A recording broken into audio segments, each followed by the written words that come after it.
I'm not wasting these gold moments on 60 Minutes. Oh, wow, Rob, what a treat and a joy to be talking to you. Is that a Ben, Rob and Robbo exclusive? I'm liking your new digs. This is flashier than any studio that I've ever worked in. I want to come on this show all the time because no other show would ever set me up with that much room for danger. Rob and Robbo. Streaming across the globe, Ben Norris, Rob McKnight, and David Robinson. Ben, Rob and Robbo. News, entertainment too. It's the Ben, Rob and Robbo. Ben, Rob and Robbo Show. Ben, Rob and Robbo Show. Welcome to the Ben, Rob and Robbo Show. Here's Rob McKnight. Hello and welcome to Tipsy Thursday. Boys, Ben and Robbo, what are you drinking today? I'm on the waters today. I'm on the You're on water. Like, Robbo, you always say that and I don't believe you. Look at how sparkly that is. That's fun though. Look at that. That's fantastic. That's a great way of drinking your vodka, that's for sure. Yeah, well. What about you, Ben? Well, you know what? Normally I'm not drinking on a Thursday prior to the show, but today I've had a few, just to get me going, and I drank it. So hopefully for my partner who's watching this in the other room, he can bring me another drink. Well, that the show's is a brilliant thing. Off to a big start. Fantastic. Hey, look, there is a lot coming up today. We've got Joe Casamento talking about films actually returning to the cinema, except in Victoria, unfortunately, but the rest of the country, films are returning. This is big news, and we're going to look at one of the biggest ones coming to the cinema. But in the meantime, let's get to some breaking news. And in breaking news, the terrorist responsible for the Christchurch mosque massacres has been sentenced to life without parole. New Zealand Prime Minister Jacinda Ardern has just held a press conference reacting to the news. Good afternoon. I want to start by acknowledging the strength of our Muslim community who shared their words in court over the past few days. You relived the horrific events of March 15 to chronicle what happened that day and the pain it has left behind. Nothing will take the pain away, but I hope you felt the arms of New Zealand around you through this whole process, and I hope you continue to feel that through all the days that follow. The trauma of March 15 is not easily healed, but today I hope is the last where we have any cause to hear or utter the name of the terrorist behind it. His deserves to be a lifetime of complete and utter silence. Well, Andrew Costa, the Commissioner of Police, also shared his thoughts. Look, the sentence is the strictest that can be handed down in this country. We're very satisfied with the outcome, but our focus today is on the victims and the courage that they showed in this situation. Look, this is a first for New Zealand, and true crime expert Amanda Howard will be joining us a little later to dissect the whole proceeding. Robbo, there's ongoing debate over whether his name should never be said again. What do you think of that? I actually really like it. That idea came out really fairly soon after the massacre happened, and I actually really do appreciate it. I think it's very strong. I think it's good leadership, and it's also a really good way of healing. Now, we all know the name Martin Bryant, and, thankfully we'll never see him walking the streets again. But I think there is a very powerful element of going, you know what, you're not going to be famous. You want to be famous in your circles, in your hate, and, your awful circles that you mix in. You want to be famous. You want your name to be out there. But if the media in New Zealand and politicians and everyone just doesn't say his name, I think that's very powerful, and I think it takes away a very big piece of him, in other words, a legacy that he wishes that he could keep around. He's not going to get it, and I think that's fantastic. I've actually got to say I disagree with you, Robbo. I think that we all have a right to know these monsters behind these attacks. We can learn from these stories. We can, every time... Well, we can certainly learn, but you don't need to name him. You don't need to name him to learn from him, do you? That's part of news. We learn who this is. We learn who his associates are. We learn who the family are. But Robbo, I'm not saying we should never go after the family, by the way. Sorry, Ben. No. Look, can I just add something on top of that with what Robbo was saying? And I agree with Robbo on this one. I think that when it comes to glorifying people who have committed mass crimes, I think you take away that. And I think in this situation, you take it away from him, and that's a symbol to other people who are looking to glorify their own crimes and be known for them. And I'm not saying that's everybody. Like, not all people that are going to do crimes like these are people who are wanting their name out there. This particular person did seem like he was trying to get a message out there. And I think this is New Zealand are good. Don't you think they're so good? I think the rest of the world needs to look more at New Zealand, because they definitely, you know, especially in the last 5 years. This is censorship. No, it's not. We have the right to name and shame people. Yeah, but in this instance, he will be celebrated. Exactly what Ben says. I totally agree. He clearly wanted the people who support him. Yeah, that's a minority of people who think. But at the same time, though, I just think it's idiocy to think that what he did is okay. What he did is not okay. Can you name one victim? And I'm not setting you up here. This is just going to prove my point. There's nothing bad against you, Rob. None of us can name, I think off the top of our head, any victims of the Port Arthur massacre, but we can name the killer. I think that's a problem. You know, and obviously we're not going to remember. We're not celebrating the killer. But I don't know. There is something we were powerful celebrating. in a name. No, I did not say we were celebrating. I said the people who follow him. All right. I'm not accusing you of saying that. I think there's something powerful in knowing the name and having that name to be associated with an event. To me, it gives it more power as far as not from the depravity of it, but for the understanding and the anger towards it. This man did something so horrific. Yes. I want to name Brenton Tarrant. I want to be able to say, you little piece of poo. But do you need to keep saying his name, though, in order for you to do that? We know his name. You know, we know of it. Do we need... New Zealand is taking this position where it's not going to say the name of the person.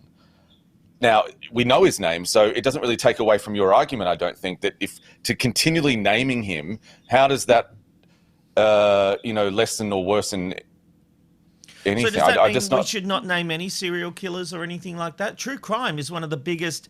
no, I don't think so. I think this was podcasts in the podcast market. Yeah.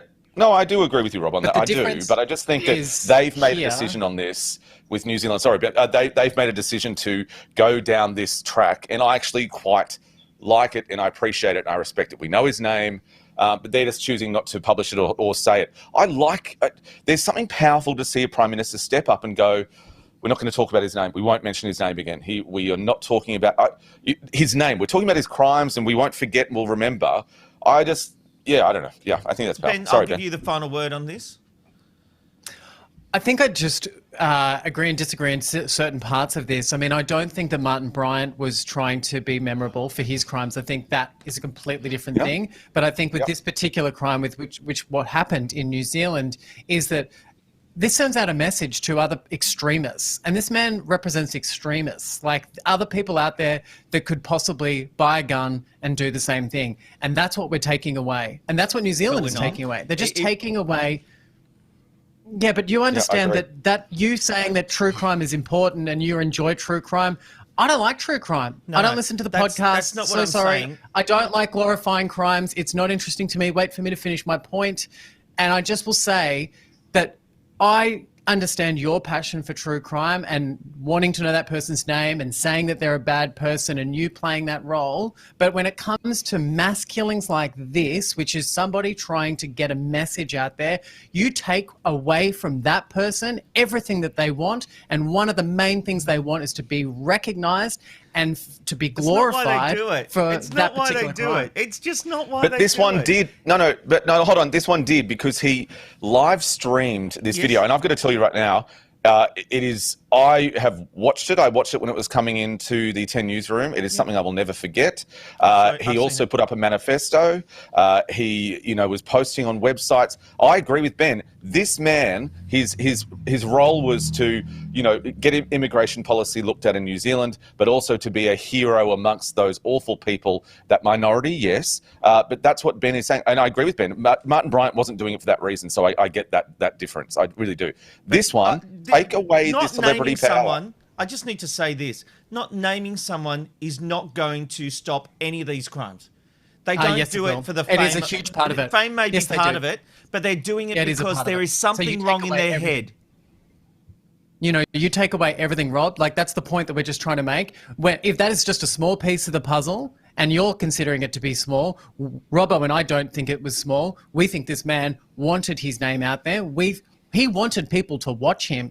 Most people who stumbled across that video, it appeared on their timelines and people went, oh, it's a Facebook Live, and then started watching real people be murdered by a crazy person who was trying to create a message. Even if you're right and it's a small part of what he wanted, we take it away. Well, and we look, make sure that other people out there don't also feel like their names could be even celebrated in the smallest of circles. I will say probably our viewers agree with you guys. Let us know. I'm really keen to get some feedback on this issue. You know the hashtag, the @ is BRR Show on Facebook, Twitter and Instagram. Let us know your thoughts. Facebook's the best place for that on today's post of the video. Let's move on. And an angry mob of Black Lives Matter protesters have accosted diners on the streets of Washington, D.C. While many people in the group approached did in fact raise their hand in solidarity, there was one woman in particular who chose not to. Take a look at this.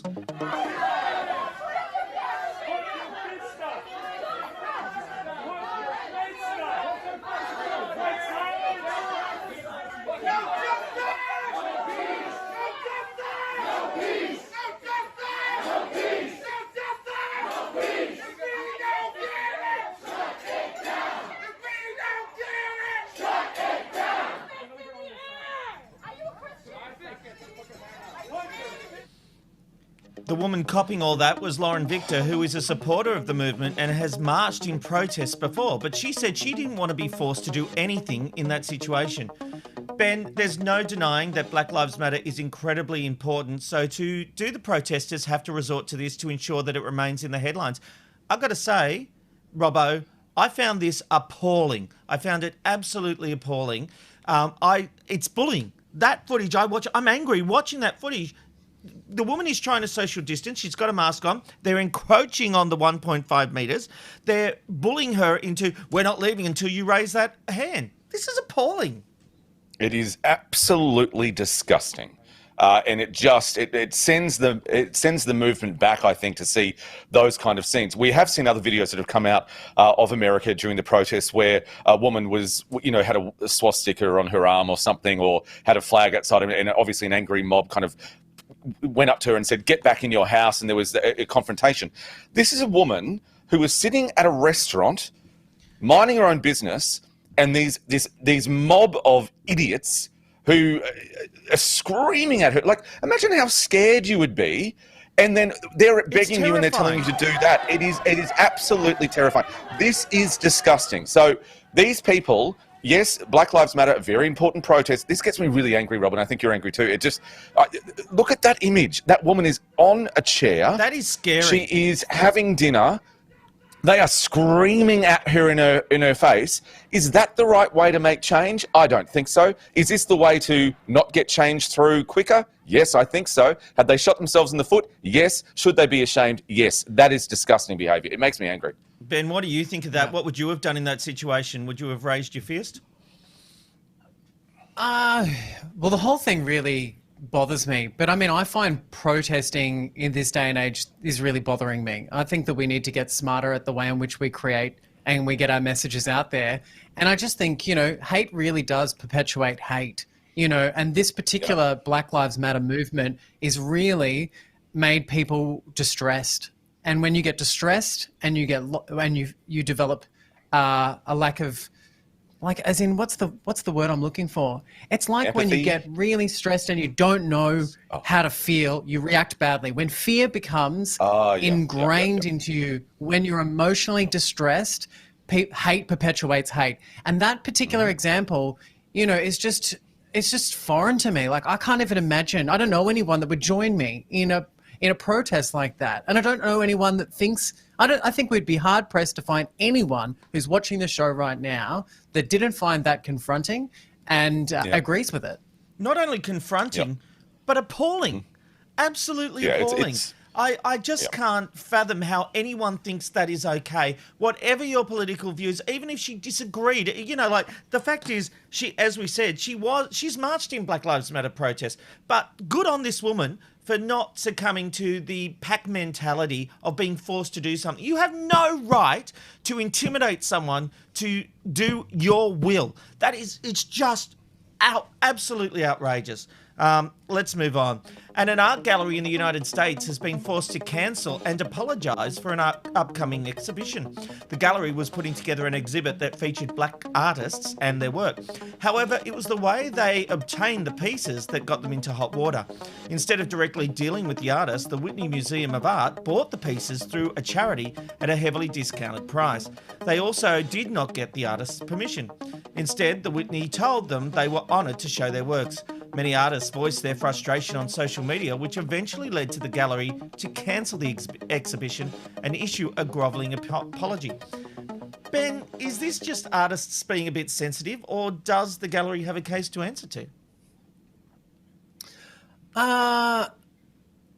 I don't know. I'm so sorry. This is going to sound really unprofessional, but can you see my screen glitching? I don't know why, but I'm experiencing some severely bad internet. So I didn't see anything that just happened then. So you may need to explain it.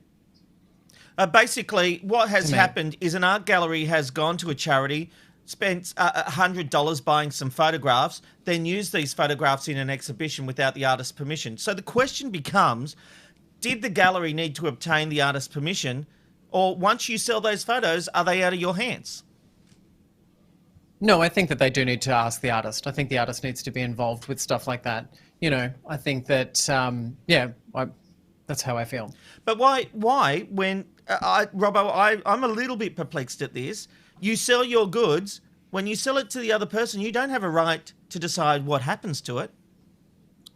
Yeah, but they did sell it though, Rob, in this understanding of where they would go, and it was to people who can't afford to actually buy proper art, but it allowed them to get art from artists who would normally fetch obviously a much higher price. This was the way of inclusion for the community, and that's where the difference is. When I first saw this article, I was also a bit perplexed because I'm like, well, the gallery is still a business and it's got to do things like that. But I do think that it was underhanded and cheeky and arrogant, actually, more arrogant, because when they then reached out to the artists, they were like, it's such an honor to have your work. And the way that they were going to, which makes me think that they knew that they were being a bit dodgy, the way that they were going to compensate them further was they get a lifetime entry plus a guest into the gallery. So I think there was already an understanding of, we've done something dodgy here, but hopefully we can shut them up. That's the big difference. That they did not give those works. Shown? I just think this is so but they didn't precious. give those.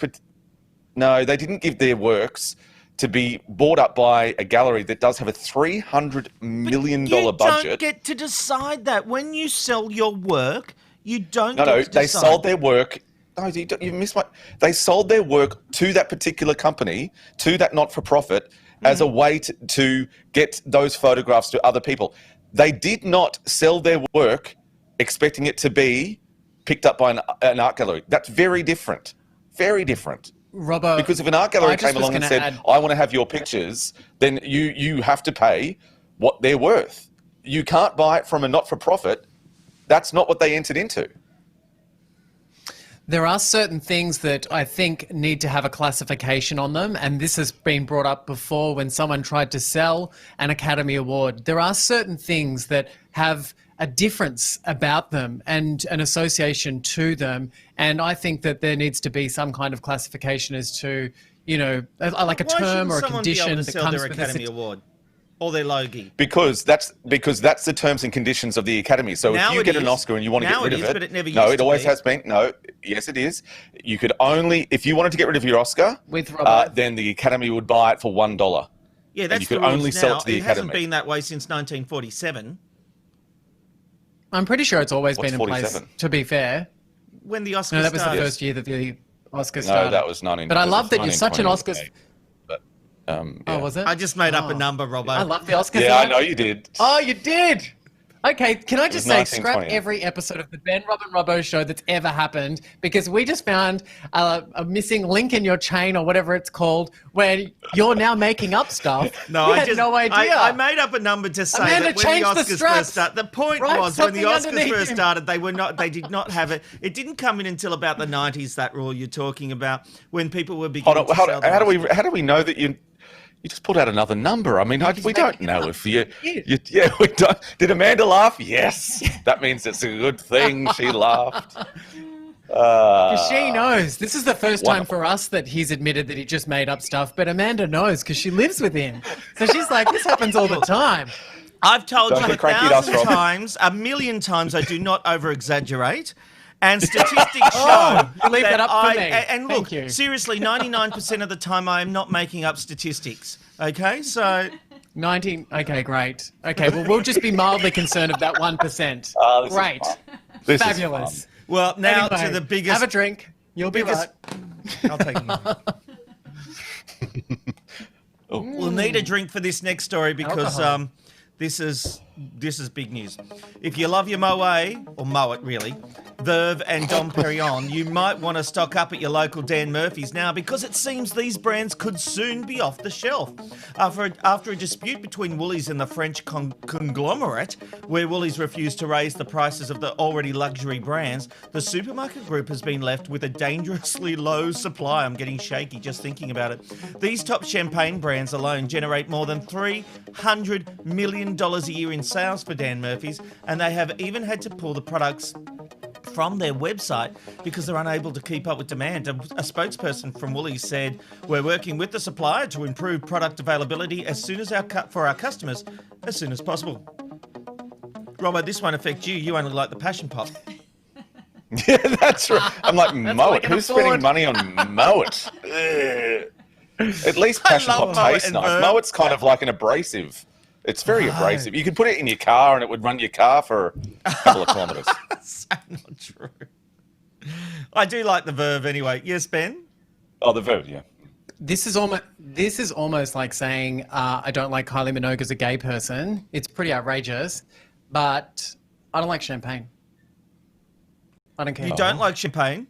I love champagne. I know. As a gay man, everyone's like, "Oh, I'm gay. I'm in the bath having champagne." Oh, and I'm like, "Ooh, yuck! Give me a tinny any other day." And they aren't. Man running of the out. people, You've got Dan Murphy's. David Robinson. Man of the people. I'm trying to Here we go. Drinking Verve. Oh, we can kind of see it. We've got such a professional outfit on this show. Let's go to the graphics now, and here are the graphics. Oh my god! Yeah, well, that's for showbiz, mate. That's showbiz. I Right? will try and get it in properly. No, that's all right. We didn't know we were doing this topic, Rob. We didn't know, so it just happened. It was breaking No, news. it's just We it did just know. occurred to me that I had I a photo know. of I'm us just on the web. teasing. I'll put it up on Oh, Instagram. I just actually. I got Yes, it. it's got Robbo it. and I Hey, drinking just a quick Verve. update. Actually, Oh, well, I could see what that is. Like, I don't know, for the people playing at home, I mean, unless they'd had too many champagnes themselves, I'm pretty sure they would have been able to see that image. I worked it out. good. Okay. How's my internet going? Can I just say, I'm coming from Melbourne. I think they've shut off the internet. I'm getting everything very delayed. Well, you know what? We finally have the verdict from celebrity chef Jamie Oliver. Have a look at this. Bolognese. What is the appropriate abbreviation? For me and for the civilised world, Just let Jamie answer the question. it's spag bowl. Yet Pete seems to want to call it spag bog. Who's correct? Really? Yes, exactly. Thank you very much. Well, in Let's, the UK, a bog is a toilet. Yes. So if he wants to really call it a spaghetti toilet, I'm not a marketeer, but I think that probably the marketing on the spaghetti toilet's probably not a great vibe. Who would have thought it's spag bog? Look, I have heard of that. You know, I'm more Me? refined. I say I do. spaghetti bolognese. Spag bowl. Yes. Oh, Robbo, you say it the way that my partner does, and that really gets my goat. And when I say goat, I mean a swear word, which I can't say on this show. But let me tell you, I don't understand. What is bolognese or whatever it is? I can't even say it. It's so ridiculous. Spaghetti bolognese. Do it again. Oh, that was bad. No, Spaghetti Mamma mia, bolognese. spaghetti bolognese. Shall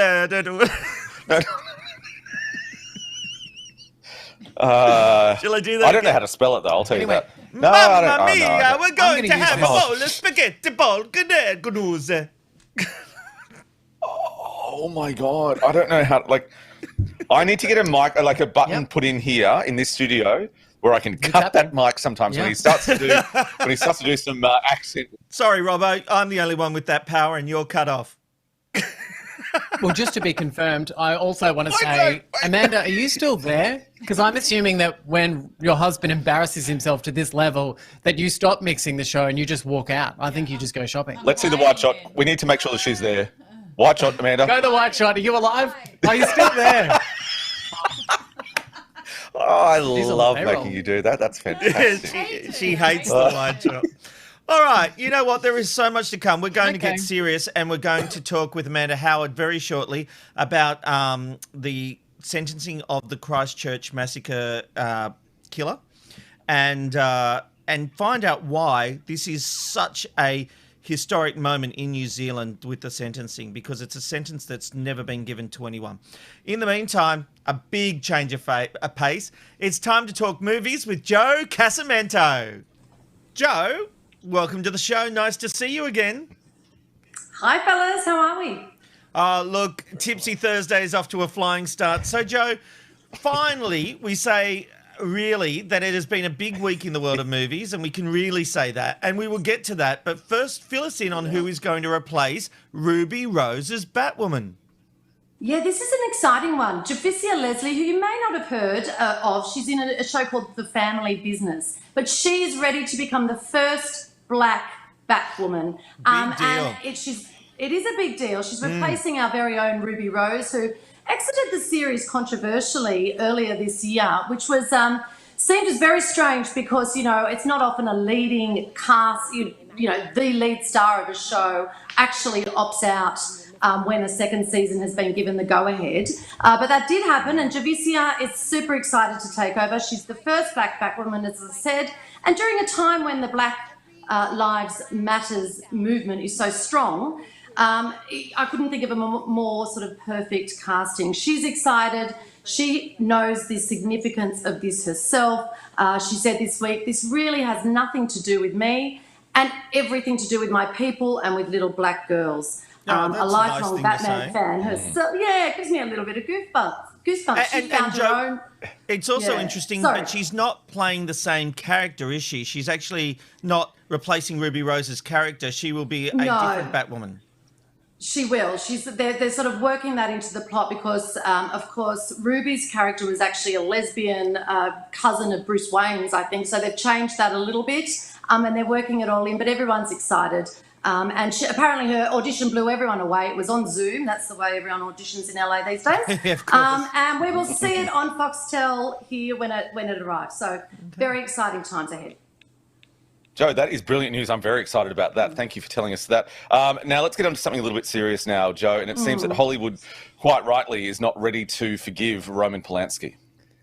That's right. A Los Angeles judge thinks that the film director, who is not only known for his films, of course, but also for the charges of rape against him and as well as the murder of his wife, Sharon Tate, by the followers of Charles Manson, he has been going to court to try and get reinstated with the Academy, which of course brings us the Academy Awards. But the judges said, look, he got a fair opportunity to present evidence before he was booted from the Academy 2 years ago. He claims the Academy has failed to give him a fair opportunity to be heard. But he was actually booted alongside Bill Cosby and Harvey Weinstein for, misconduct. So seems like he's not going to get back in no matter how hard his attorney is trying, and he's still trying in courts as we speak. So, I personally am happy to see that one still stick. He's not living in America, though, is he? He's in another country, because if he comes back to the US, he will face charges, right? That's exactly it. And that's the reason he hasn't been back to the US since the 1970s, I think, when he pled guilty to having, sex with a teenager. He left for France and he has not been back. So, yes, he'll be in prison for, Come and present your case in person, Roman. Come and present your case in person. Yeah, I don't think he's going to fall into that doubt trap. it. I mean, no. He does make some very good films, and the interesting thing about Roman Polanski is that, people like Meryl Streep and others still support him. So it's very controversial that, those allegations are there. But look, Joe, the wait is over. You said it wouldn't happen, but it did this week. Not once, but twice. Did. What can you tell us? And actually, for me, 3 times. But and I'm talking about. And what about, Joe, and what about the films you went to? So that's not unusual for me. But that's right. Ben, the 2 big film openings we're talking about this week is the big one. I've showed you the preview before, but I want to show it to you again. I'm talking, of course, about Tenet. Oh, I can't wait to see this. This is the film that is set to save global cinema. Well, that's what they're hoping. It's directed by British director Christopher Nolan, who's brought us so many great films. It stars Denzel Washington's son, John David Washington, and Robert Pattinson, as well as, among others, Michael Caine, Kenneth Branagh, and our own Elizabeth Debicki. It's out in cinemas today. You can see it on the big screen. You can set yourself up in a chair and roll back and get it cranking up and let it vibrate through your bones. Let's take a look at the film, which we are all hoping brings everyone back to the cinemas.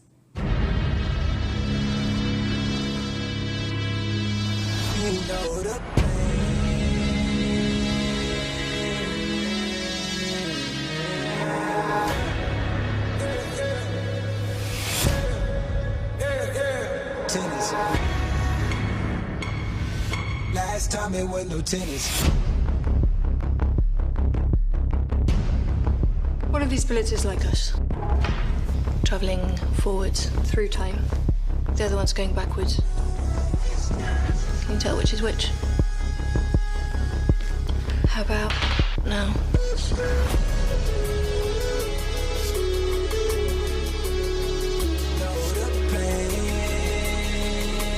Why does it feel so strange? You're not shooting the bullet. You're catching it. Whoa. I done went back in myself, felt like hell. Work, I risked it, pace yourself. How you living? Know you thrilling, office in it. How I got my stripes and business backing out in the street. Run this wild, let it be. Rages out, gotta eat. Not a vibe, but away with the sound. By the way, counting down by the days. Who's the American? He seems nice. I invited him to the dinner.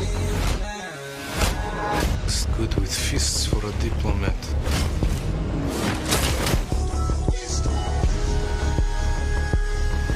There are people in the future who need us. You got something. Not gonna like it. Time isn't the problem. Getting out alive is the problem. Close the opera. Hit the red and blue outside. I think our options up. I'm random, never had to line it up.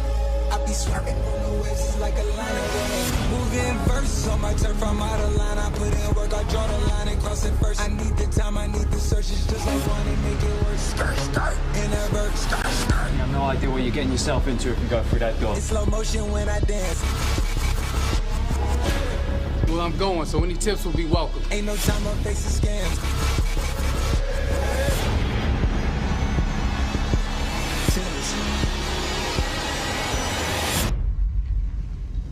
What do you think we're seeing? The detritus of a coming war.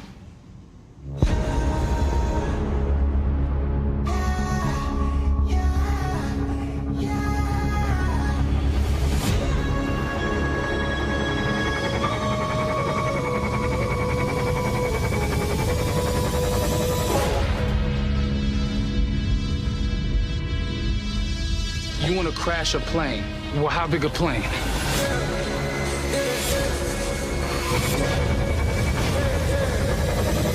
That part is a little dramatic. Wow. Oh my gosh. Okay. Can I just say, Christopher Nolan, he really does know how to do a trailer. Like, all of his films, when the trailer drops, I remember Inception blew my mind. Yeah. But look, cinema goers have been absolutely starved, I would say. Joe, has it been worth the wait? Well, first up, let me just say, if I'm not going to give any spoilers for this movie because I couldn't, because my mind is still trying to process what the hell I saw. Now, I didn't do maths in the HSC, but I kind of wish I did, because somewhere my brain cannot twist to quite understand the whole thing. I know it's fantastic, and I know when I work it out after maybe my 4th or 5th viewing, I'll actually get it. I know what I saw was visually spectacular. It was beyond anything I've ever seen. My mind was bent into so many twists and shapes.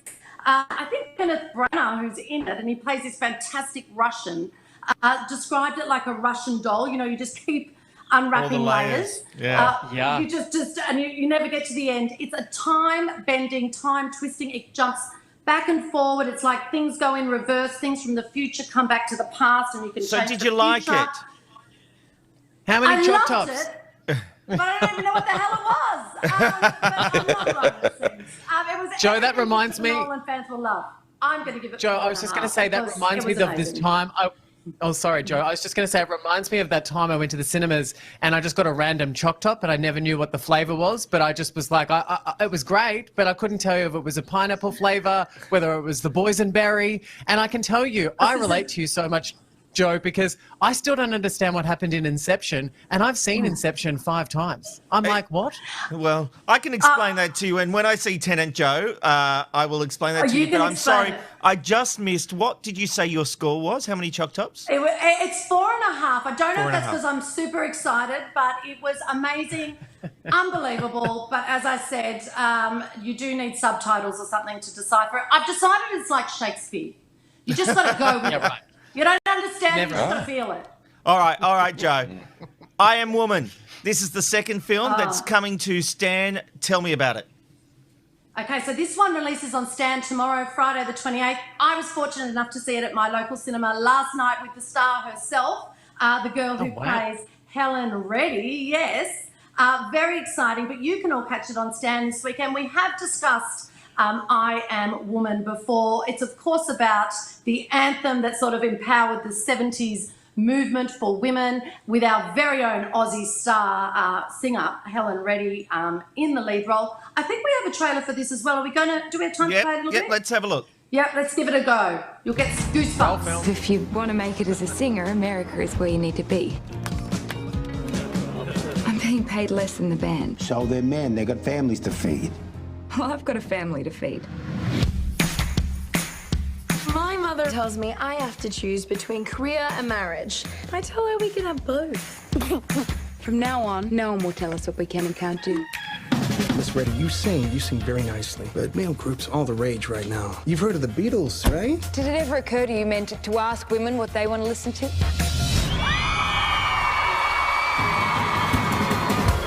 Helen, she's tapped into something here. Remember that march in New York and how many women showed up to that? Bunch of record sales marching down the street. I am woman, hear me roar, in numbers too big to ignore. It's kind of angry. It's man-hating. Jeff, you okay with this? What are you doing? You want to lose your recording contract? This is more than just a song to me.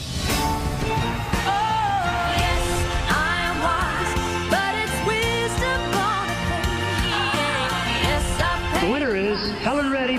And I would like to thank God because she makes everything possible. I am invincible, invincible.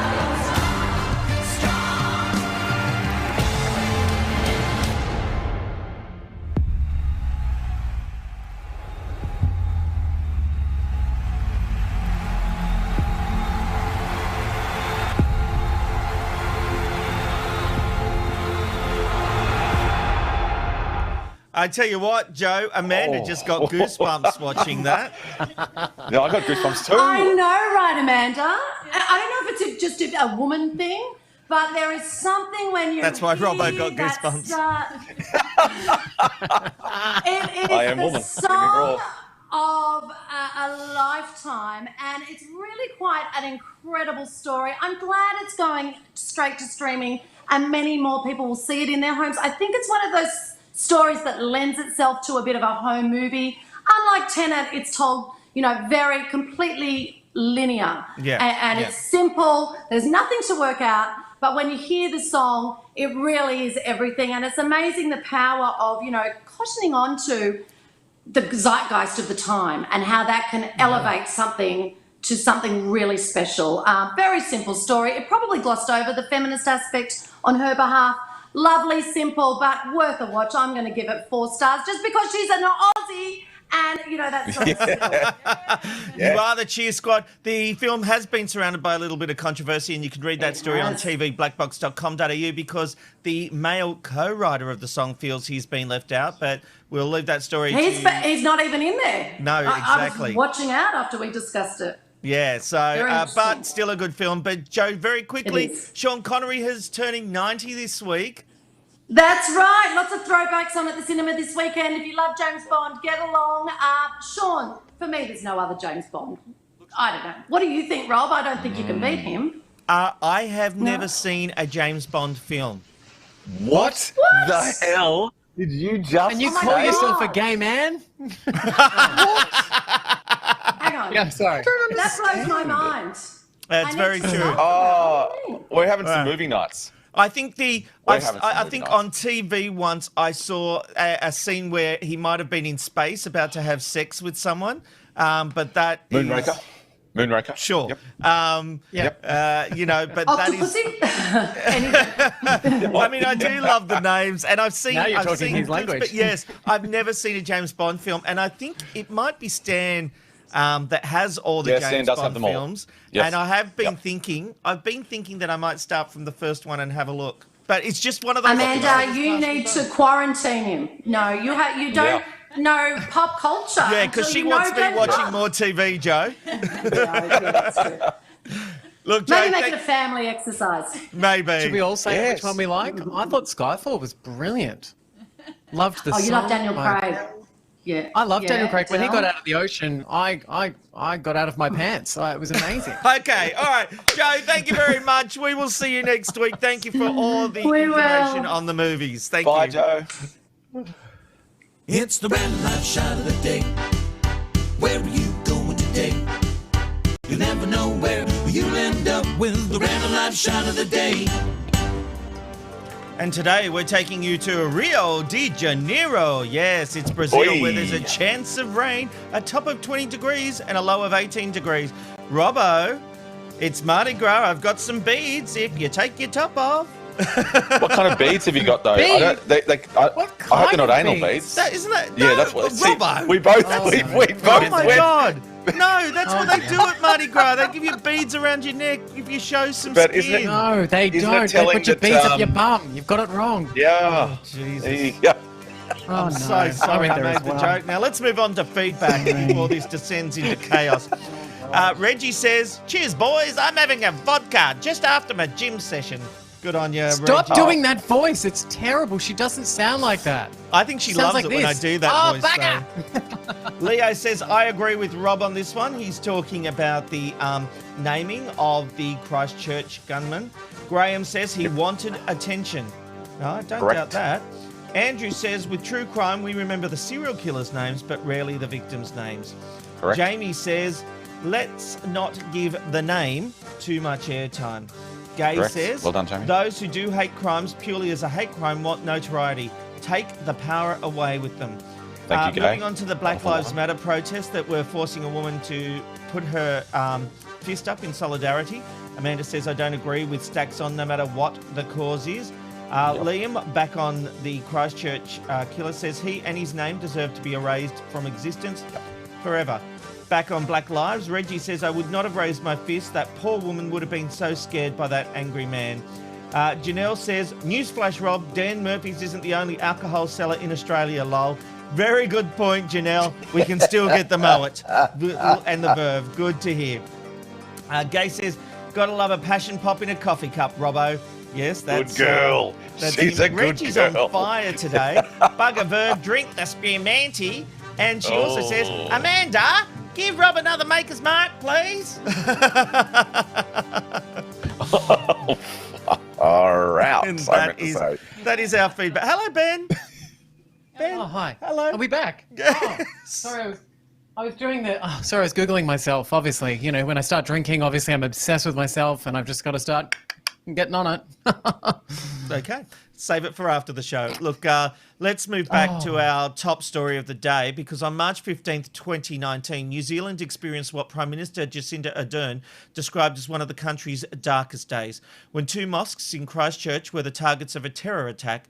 28-year-old white supremacist Brenton Tarrant gunned down 51 people, injuring 49 others during Friday prayer. It was the first mass shooting the country had seen in 22 years. And prior to this tragedy, New Zealand was named the second most peaceful country in the world. Since Monday, 4 days of hearings have been held leading up to the sentencing. And in a New Zealand first, Brenton Tarrant has been sentenced to life without parole. Here to talk to us about it is crime expert and serial killer whisperer, Amanda Howard. Amanda, welcome to the Ben, Rob and Robbo show.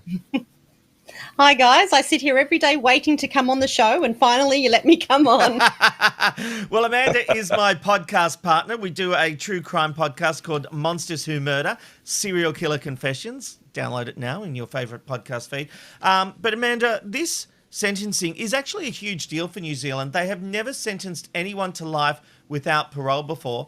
Why do you think they made the choice to do this and be so different? Well, the first thing that a lot of people won't know is that life without parole was actually only introduced to New Zealand only 10 years ago. So before that, the most they could do was life plus 10 years for each life. They don't do, the 15 life sentences like the US does. So it is only 10 years. And there has been 3 people that have been sentenced since that time, but none of them have taken on this life without parole, because it's about the worst case scenario. And this is, unfortunately, one of the world's worst case scenarios. So, Amanda, the previous longest without parole was 30 years. What did that person do to get convicted of that?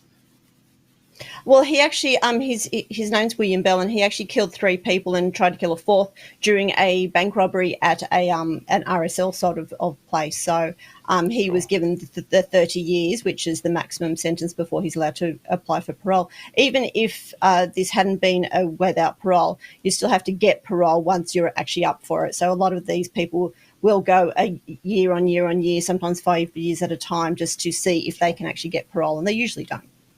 Sure. Yeah, right. Well, Amanda, do you think that this historical decision will change the future of sentencing in New Zealand moving forward? I think it will. I mean, what we have now is a yardstick, basically. So this is going to be the crime that they will compare every other case to in the country. God forbid anything even remotely close comes to this. But what you will see is that if someone has killed several people, they'll say, is that in the same category as this case? Or is it, a less category? And so we will say that they will get life, but they can't apply for parole for maybe 40 years. Amanda, this sentencing comes with a guilty plea, but initially he pleaded not guilty to these charges. When there is video evidence, you and I have both seen the evidence, Robbo has seen it, there's no doubt in anyone's minds that he committed this offence. Why do criminals bother pleading not guilty?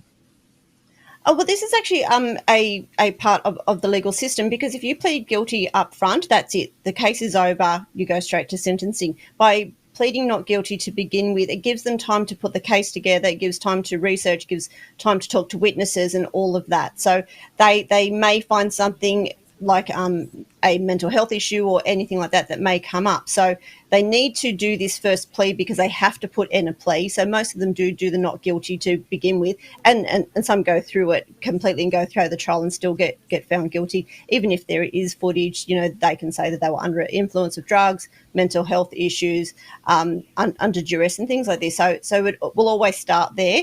And then obviously in cases like this, thank goodness for the victims involved, he did plead guilty at the end.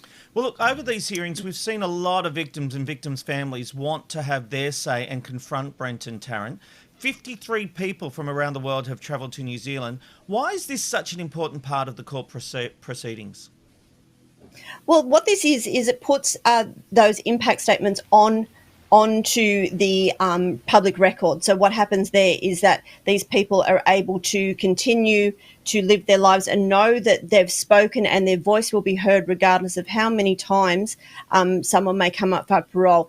That emotion remains. And so if in 60 years' time he's an 80-year-old man and wants to get out of jail, the judge at the time, the parole hearing at the time, can read those statements again and say, no, there is too much pain here, there is too much hurt, and they cannot go forward with it.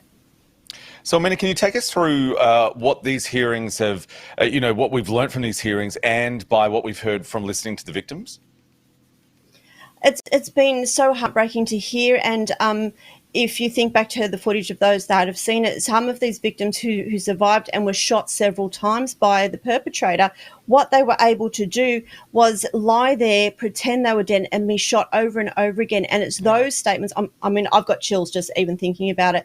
And they stood up and spoke and saying, I had to pretend to be dead to escape. And it is just so heartbreaking to see that this is what has happened. And some of them, there was a father and son who went to pray because their little grandson was actually in hospital and was very, very ill. They went to pray for help, and their lives were changed. They never came home. They never were able to hold that baby again. And there's just all of these people who were just going about their daily life, and the woman that was out the front, I can still hear her voice, and her family has seen this footage, and her family has had to live with this pain, and this pain is a bloodstain across New Zealand's history forever. And I think it's even worse to know that it's an Australian that perpetrated this, because we feel that New Zealand's our sibling, and to have one of ours hurt theirs, it's just horrific.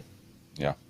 One of the things that I think will stick with people is we saw a really powerful moment with one of the victims who was hit by a bullet in the neck. We have some footage of that. Check it out. I did not see any rumors, any regrets, any shame in the eyes of this terrorist. And he does not regret anything. So I decided not to read my impact statement to show him that how much I suffer. Instead, I will show him that, thank you very much, that in this whole time, 17 years since I was living in New Zealand, and I was working, some of the people were calling me, because I was from Afghanistan, they were calling me as a fan or joke or intentionally a terrorist. But you took that name from me. Today you are called terrorist, and you proved that to the world that I was not, and us as a Muslim were not terrorists. I say to the people of New Zealand that Thank you. I say to the people of New Zealand that terrorists do not have religion, race, and color. Any color, any race, in any face could be a terrorist. And we are not terrorists. We have suffered, but we are strong. My brothers and sisters suffered, but we are stronger than before. I was living this country after the attack, but you proved it, and you want me now to stay in this country forever. I will not leave this country, and this is my country, and this is my home. I came as a refugee to this country, and I will be not going from this country anywhere. So you are the loser, and we are the winners. Wow, I tell you what, Amanda, I mean, it's a pretty powerful speech, and I actually think in some ways it probably has changed, the way in which people attribute terrorism. I think very unfairly people have attributed certain races and religions. What are your thoughts? Do you think that this has maybe changed the face of terrorism? I think we always expected to have a big part of that September 11 effect that we've had, and the Islamophobia and things like that, that this actually proves the antithesis of that anyone can be a terrorist, that it doesn't have a race, it doesn't have a religion, as that witness just said. This is about that anyone with such strong beliefs can actually go and perpetrate something like this as a terrorist attack, and that we are calling him a terrorist, that is exactly what he is. Amanda, I want to ask your opinion. One of the issues we brought up at the very top of the show was this idea about whether people like him should be named. What are your thoughts when it comes to the naming of a killer like this? I mean, there's two different trains of thought for this, but for me, I think we need to name them because we don't want to forget that history. We don't want to realize that people can do these sorts of things, and it's heinous. You know, if we forget the name of Hitler, does that mean that it takes away that pain? It doesn't. So by using his name as a reference of hate, I think that has a powerful message that we can share, that, you know, we're not all like this, but there are people out there like this that can create such horrible events that, you know, that they go on live stream. You know, that is why he did that. He wanted to have his name out there. He put his face smack bang in the middle of the camera, so we all knew who he was. But we can't hide away from this person's name, because if we do, then we start to forget, and then the victims lose their name as well. Yeah, absolutely. Look, Amanda Howard, thank you very much. You are my podcast partner, and I greatly respect you. You can hear more of Amanda at Monsters Who Murder, Serial Killer Confessions. She is the serial killer whisperer, full of fascinating information. Amanda, we really appreciate you coming on the Ben, Rob and Robbo show. Thanks for finally stopping by. Thank you. I hope to be here again. Well, I hope so too. Thanks, Amanda. We'll talk soon. Thanks. All right. Time for a bit of entertainment news with our good friend Ben. And Ben, tell me about the latest drama for Elton John. There's a bit going on with his ex-wife. Yeah, I don't necessarily know whether or not there's enough goss in this for there to be a sequel to Rocket Man, but I will say one thing, and that is that where you have an ex hidden away when you're in the media, you always know they're going to come out with something. And Elton John has now accused his ex-wife, saying that she's just after the money because these allegations have emerged. She's after $3 million from him. These shocking allegations that she has revealed has said that she tried to take her own life, which was in Saint-Tropez, when she was on their honeymoon. Now, famously, the two did get married here in Australia, and as we would know from the movie Rocket Man, it was not a great match. It was a bit of a mistake, I think, a bit of a blunder from Elton John, if you ask me. So anyway, look, the two were married in 1984 and stayed married till 1988, which is more exciting and mind-boggling than Expo 88. But look, at the end of the day, I don't necessarily think that she's going to get any of this money, but I definitely think she's going to get some headline. The one thing I always thought was he always spoke glowingly of her. She never spoke about him, so she honoured the silence. Something has made her come out now, and from reports, it was Cash. the fact that He's an ATM Well, machine. he's saying cash.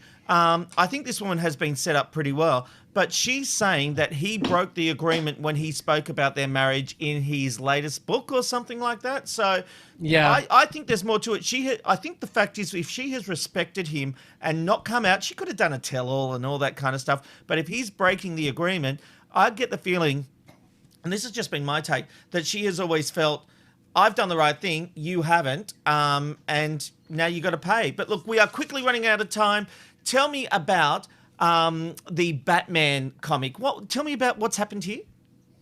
Okay, this is actually amazing. So I have been following this story for quite some time. It was a bit of an urban legend between Jim Carrey and Tommy Lee Jones that they didn't get along on the set of Batman Forever in 1995. Well, it turns out that's right. And Jim Carrey a couple of years ago was featured on a live podcast, which, if I can quickly set up the scene on this, is the moment that Jim Carrey apparently met Tommy Lee Jones in a restaurant, and he described it on this podcast about the awkward exchange. This is, when they first met. Check it out. We don't have that clip, Ben. You'll have to tell us. Okay, well, that's disappointing because that is the whole segment and I really appreciated that. It's very funny. But I will say this, Jim Carrey and Tommy Lee Jones, when they met, Tommy Lee Jones said to Jim Carrey, "I hate you. I actually hate you. And I think that you're crazy and I will not stand for your buffoonery." Anyway, Jim Carrey described this. Tommy Lee Jones has referenced it. It's a bit of like movie trivia. However, a detective comic has now come out with Harley Quinn, and in the detective comic, Batman actually says to Harley Quinn, I cannot sanction your buffoonery, which, by the way, is the exact quote from that interaction. Now, anyway, do we have any chance for that TikTok? That TikTok that you gave me is hilarious. It's really funny. We've got to get back to Ticker. It's 2 o'clock. There's 13 seconds to go. We're going to have to see that TikTok on Monday when we stream live around the world. We'll see you Monday. Thanks, boys.